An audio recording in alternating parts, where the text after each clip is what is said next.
И ако си правилният 14 годишен, за който си мисля, си висок, твърде висок, трябва да се смалиш малко. Бъде си висок за възрастта си. Надаш на 14, надаш на най-малко 17.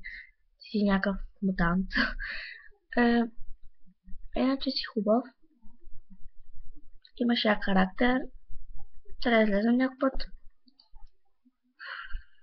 Трябва да помисля за моят баща, че си трилови над мене. Трябва да се намериш сериозна приятелка, защото да не се оплакваш.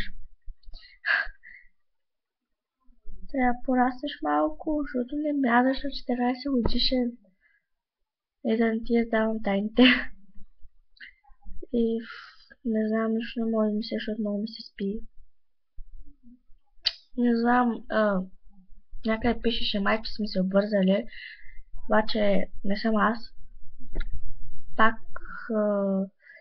ми се родиха в профила Ачо Тъпото и Снемо и са писали тъпи коментари от мое име. И сега ще качат някакви смотани снимки. И да знаеш, ако съм ти писала нещо или ако съм писала на някой, не съм била аз.